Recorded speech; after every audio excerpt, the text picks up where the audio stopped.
my beloved Boss Mike Cervera. Si Bato, mga kababayan, nagtago bigla, no? Paano ka makakaboto? Uy, wag ka nga tumanggap ng sweldo mo, ang kapal ng bumbunan mo, ha? Ang kapal ng bumbunan ni Bato. Mga kababayan ko, biruin ninyo, natanggap pa rin ng kanya sweldo. Eto na. Si Senator Bato de la Rosa kahit halos isang buwan nang hindi sumisipot sa Senado.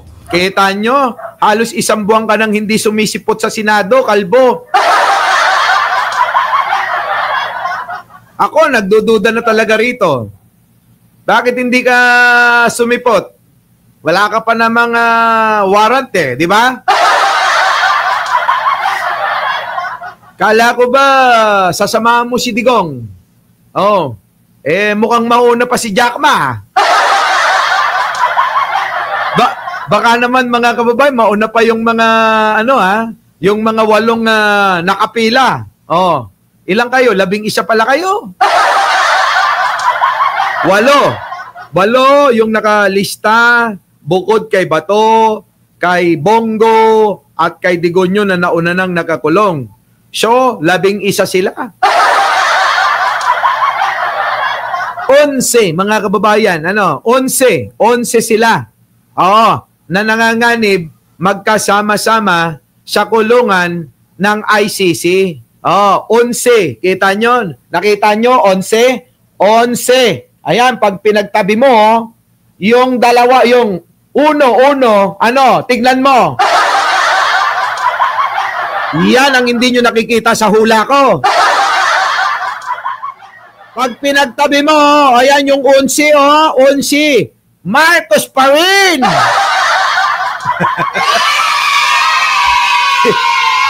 Diba? Ibig sabihin yan, Marcos ang magkukulong sa inyong lahat.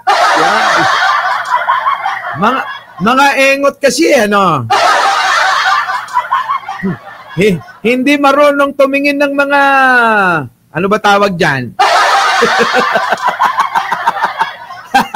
Ano ba tawag doon? Jojo Chavez, hoy!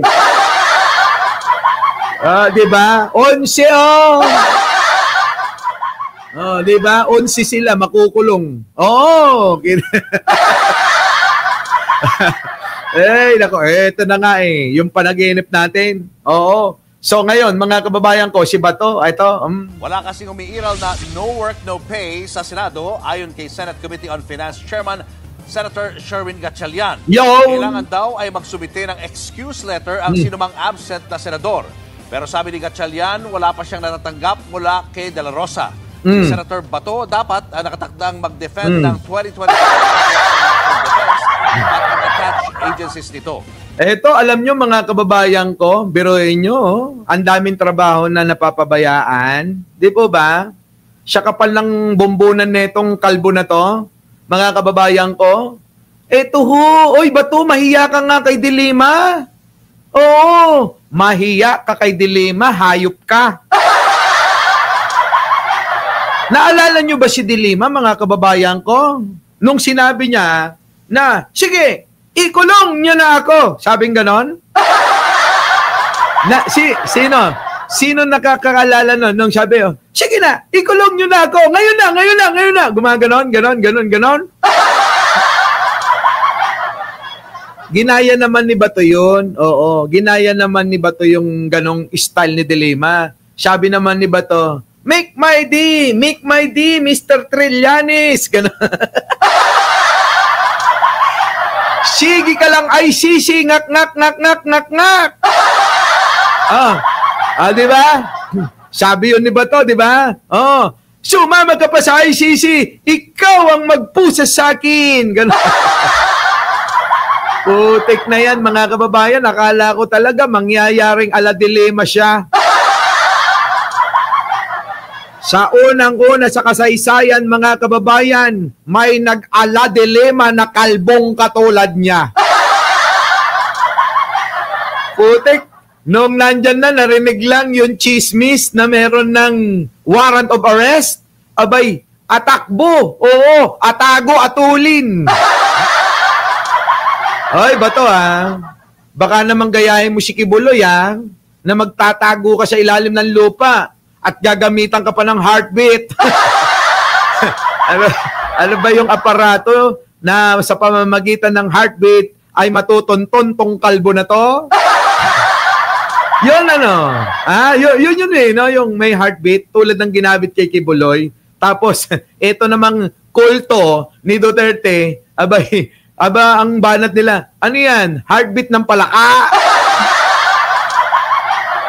Oo, yung heartbeat ng palaka na sinasabi nyo ngayon, magkakatotoo na. Dahil yung palakang bato nyo ay hahanapin na. Yan, palaka kayo noon. Heartbeat ng palaka, mga kababayan ko. Ngayon, talagang palakang bato na yung hahanapin nila.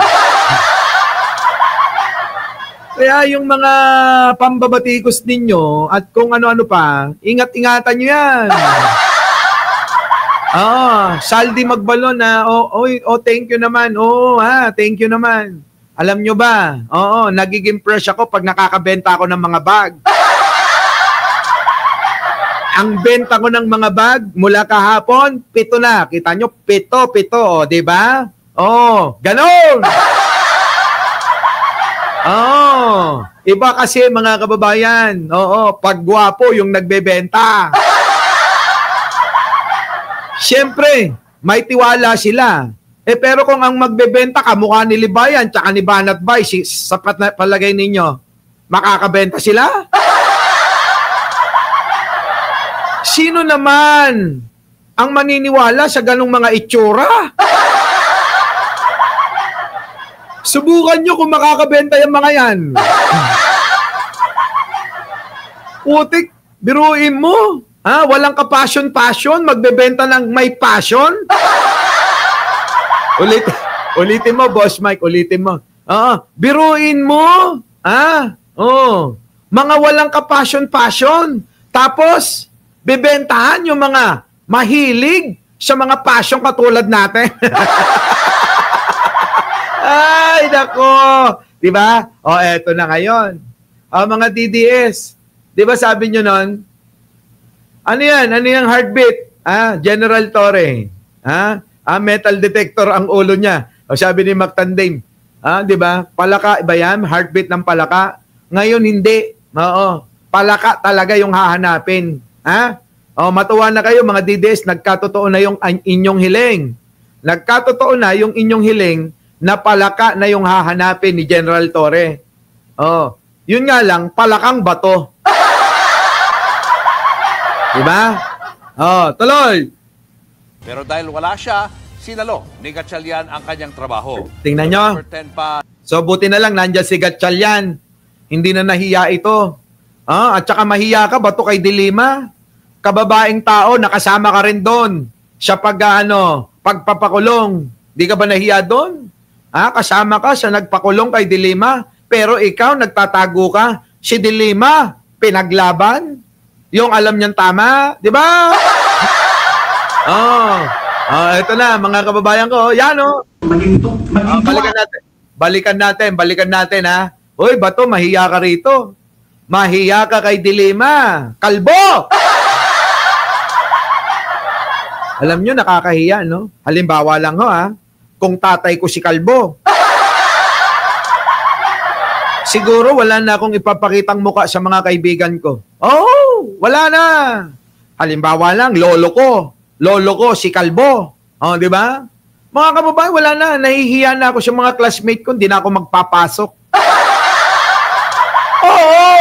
Biruin mo, dinaig ka ng isang babae. Di ba? Dinaig ka ng isang babae. Kung ikaw talaga wala kang kasalanan, bato. Dapat harapin mo tulad ng hinarap ni Laila de Lima. Si Laila de Lima pwedeng magtago kahit saang lugar, pero hindi niya ginawa. Bagkus, nagpahuli siya. Anong kaibahan yung dalawa? Mas lalaki pa si Laila de Lima kaysa sayo, bato. Tama? Tama po ba mga kababayan ko? mas lalaki pa si Laila de Lima kaysa kay Bato. Oh, eto na. Lalaki ng tatay ko na maging tuwag. Tama na! Hulihin niyo na ako ngayon! Oh. Hindi naman talaga gusto niyo! Ikulong niyo na ako ngayon! Oh. Oh. I'm here! Oh, kita nyo! Sabi niya, ikulong nyo na ako ngayon. Come here! O, kininayo! Kakahiyan, no? Kakahiyan, no? Kapag ka nakikita to ni Bato siguro. Oo. Siguro yung mukha ni Bato, kung saan na lang sinisiksik, ano? Oo. Kung nga ho yan, mga kababayan, no? Biruin mo, kasama si Bato na nagpakulong dyan kay Laila de Lima. Magkakasama sila Roque. Yan, di ba?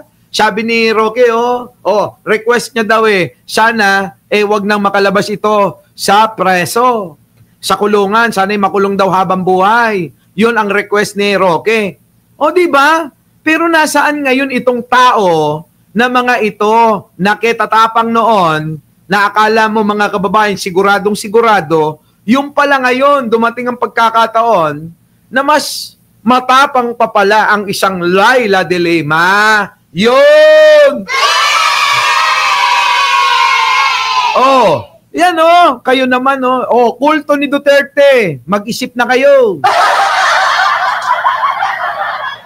Todo paniwala ninyo kay Roque, todo paniwala ninyo kay Bato, todo paniwala ninyo kay Buday, todo paniwala ninyo kay Jackma, todo paniwala ninyo sa tatay nyo Carton. Pero dito, sana matauhan na kayo. Grabe yan inaaraw-araw nyo na yung katangahan nyo. Di ba no? Inaaraw-araw na nila ang katangahan nila Hindi na nagbabago. Sige pa rin, Bato, bato, bato, bato, pick. Di ba? Tatay Digong pa rin?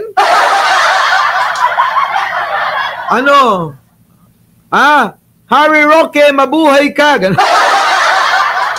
Putik. Mga kababayan ko, wala itong mga ito Ito na nga ang kaibahan nila. Make my day, Mr. Trillanes. Ala ko talaga, matapang talaga si Bato. Oo. Anino, matapang si Bato. Nag-uusap kami ni Anino. Sabi ko, Anino, tapang ni Bato. Make my day, Mr. Trillanes. Ngak, ngak, ngak, ngak, ngak, ngak, ngak, ngak, ngak ka. Ganon, di ba? Tapos sige ka lang, ICC. Sumama ka pa dito. Ito, hulihin nyo ko. Ikaw ang magposa sa akin, sabi. Tapos mga kababayan ko, sabi ni Remulla, meron na hong kumpirmado na hong may warrant po si Senator Bato. Yung araw na yon, mga kababayan ko, bigla hong naglaho na parang bula. Yung Bato. Kita nyo? Yung po ba yung matapang para sa mga kulto ni Duterte? Sige nga mga kababayan ko, paki-explain nga Para po ba sa mga kampo ni Duterte, yan po ba ang katapangan na nakikita ninyo sa isang tao? Yan po ba ang masasabi niyong katapangan? Yung katulad kay Bato? At hindi yung kay Laila de Lima? Kung yan ang inyong paniniwala at pagtingin at pangunawa, ay tingin ko, kailangan nyo na talagang magpa-check up. Saan? Sa ipapatayo kong mental hospital. Kailangan na netong mga ito magpatingin. Itong may mga kulto ni Duterte, may sira na talaga ulo. Biruin ninyo sa kabila ng mga ipinakita na naming marami na. Hindi pa rin kayo natatauhan? Laila de Lima, banatan mo. Hindi naman talaga gusto nyo. Oo nga. Ikulong nyo na ako ngayon. I'm here! Do what you want to me, Mr. President. I'll wait for you. Oh, kita nyo? Kita nyo? Do it now, Mr. President. I wait for you. I'll wait for you, Eka, mga kababayan. I'll wait for you. Sabi ni Mambato naman, no? Ano yan? Make my day, make my day, make my day. Oh, yon. Tapos, ikaw, mag-push sa akin, Mr. Trillanes. Tapos, nung nandyan na yung warrant, wala na. Diba? Tapang ni ano, no? Nasaan na ngayon si Digong? Nagkabaliktad, ano? Si Digong ngayon ang nakakulong at si Dilima ang namamayagpag ngayon. At tumaas ang alin, mga kababayan? Tumaas ang trust rating ni Dilima. At tumaas ang tiwala ng sambayanan kay Laila Dilima, mga kababayan ko. Bakit? Napatunayan na walang kasalanan eh. At si Laila Dilima, kita nyo mga kababayan, hindi tinakasan at hindi nagtago. Tulad ni Roque, tulad ni Bato, di ba? Na mga nagtago, na mga tinanggap, tulad ni Digong, sama nyo na. Si Digong, yoyo pa. Ang tagal, maghapon po, sa may Villamor Air Base, na takot na takot yung matanda, naihinga eh. Di ba? Kung matatapang talaga tong mga tatlong mga hinayupak na to, etong si Bato, si Bongo, wala pa yung kay Bongo, wala pang warrant. Si Bato, si Roque, at si Digong na magkakasama, bakit kayo takot na takot? Yung dalawa nagtatago. Tinakasan yung mga kaso rito. Yung isa nung dumating, akala niya kasi wala pang warrant. Yung isa dumating, mula sa Hong Kong, bumaba dyan, at napunta sa Villamor Air Base, mga kababayan, ang tagal ng negosasyon. Ayaw sumama ni Digong, natatakot, nanginginig nga yung tuhod eh. Yung idol ng mga tanga at mga bobo, mga kababayan ko, nanginig ang itlog at betlog. Ayaw niya. Ayaw niya talagang sumama. Kapit ng kapit nga kay Hanilet eh. Sabi ni Digong, sige na baby, Hanilet, wag mo kong bitawan. Kapag ka merong, kapag ka merong kumuha sa akin, pokpokin mo ng cellphone. Diba? Utik na yan, Bato. Kay Hanilet ka lang pala kakapit. Diba? Namukpok ng cellphone si Hanilet. Tapos, syempre, nilipad na si Digong. Walang nagawa kasi sabi ni General Torre, nauubos ng pasensya ko. Hihilahin ko talaga yung matanda na yan, Eka. Hihilahin ko yan. Maniwala kayo sa akin. Ayun, natakot si Digong. Sabi ni General Torre kay Digong, Mr. President, ito ba ang gusto mong mangyari? Ganito ang gusto mong mangyari? Kinang-ina mo.